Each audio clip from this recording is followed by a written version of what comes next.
हैं या बोलो मेरे ख्याल से इसके बारे में बातें की भी या नहीं की वो तो मुझे नहीं पता, बट इतनी भी बेकार नहीं थी जिसके बारे में ये भौंक रही है न्यूज पे आके। हमको नहीं पता, हमको कुछ नहीं पता। इसने एक और नया बखेड़ा ये पैदा किया है कि चढ़ा दे।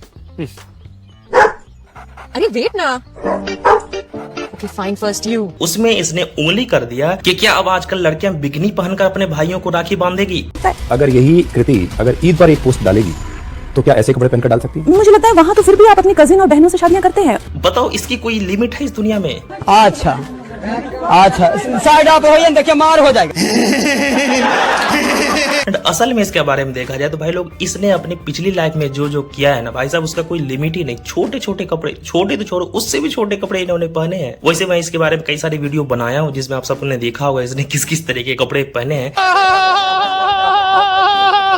अब आखिर में आते हैं अभी का जो लेटेस्ट कंट्रोवर्शियल है, बाबा रामदेव। बीजेपी के एक सांसद कंगना रनौत कहती हैं कि ये गटर जनरेशन है। उनका क्वालिफिकेशन क्या है? रुको जरा सबर करो। बाबा रामदेव ने भी इसके बारे में कहा, सबसे पहले वो सुन लेते हैं। जिनका नाम सांसद है और उनका बचपन कैसा है, उनकी जवानी कैसी रही है, उनके पहले के कारनामे कैसे रहे, मैं सिर्फ उनके बारे में बात नहीं करना चाहता। बाबा रामदेव ने इसके बारे में क्या कि वो अपने सुनाई। ऐसे किसी भी देश के जवान को जनचीज को गटर पटर बोलना ये बिगड़े हुए दिमाग की निशानी है, गलत बात है। इसके ऊपर जो है उनकी पार्टी के लोगों को संज्ञान लेना चाहिए। गलत नहीं कहा उसने, भले वो क्या है नहीं है, उसने देश के बारे में क्या क्या नहीं किया वो अलग बात है, बट कंगना रनौत के बारे में जो बाबा रामदेव ने कहा है ये एकदम परफेक्ट बात कही है, कोई गलत नहीं कही है। क्योंकि कंगना रनौत ने देश के स्टूडेंट के खिलाफ जो कुछ भी बोला है उसके बारे में बाबा रामदेव ने कहा। लेकिन वो आपके योग की प्रशंसा कर रही हैं, खुद को सुना। वो मेरी प्रशंसा करे, योग की प्रशंसा करे तो मैं उनके गुनाहों को यहाँ पर लिपापोती कर दूं। एंड उस चीज को भी ये लेडी मतलब कि अपने ऊपर लेकर के एकदम मतलब कि आप सोच सकते हो। और जहाँ तक बाबा रामदेव की बात है, उन्होंने हर मर्यादा लांघी है और उन्होंने जो है जिस तरह की कितनी एक महिला पर की है, सारा समाज शर्मसार है। कोई अगर अच्छी बात भी करे किसी इंसान के बारे में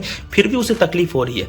उन्होंने सनातन के वो कपड़े पहनते हैं, जिस तरह के वो नारंगी वस्त्र धारण करते हैं, उनको उन्होंने शर्मसार किया है। एंड उससे भी मजेदार चीज ये अपने आप को एकदम ऊपर वाले लेवल पे चली गई ये लेकर के। मेरा सिर्फ एक मैसेज है कि अगर आप लोग मेरे समान 1% भी लाइफ में सक्सेस नहीं कमा पाए हो तो मैं आपका कोई भी ज्ञान नहीं सुनूंगा। भाई साहब ये इसका अगर बस चले ना तो ये अपने आप को अमिताभ बच्चन, शाहरुख खान, सलमान खान, क्या कहते हैं सचिन तेंदुलकर या बोलो तो मोदी जी से भी ऊपर लेकर चली जाएगी। कोई सेंस है इस बात की?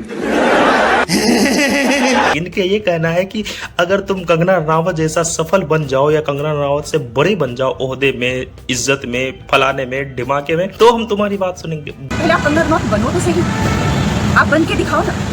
लेकिन आप लोगों की मैं बिल्कुल कोई भी सलाह मशवरा नहीं सुनूंगी। मुझे समझ भी नहीं आता कि इसकी इज्जत करता कौन है। अब बीजेपी वाले क्यों इसकी इज्जत करते हैं वो तो भाई लोग जो अंधभक्त नहीं है उसको अच्छे से पता है। समझ रहे हो? समझ रहे हो ना?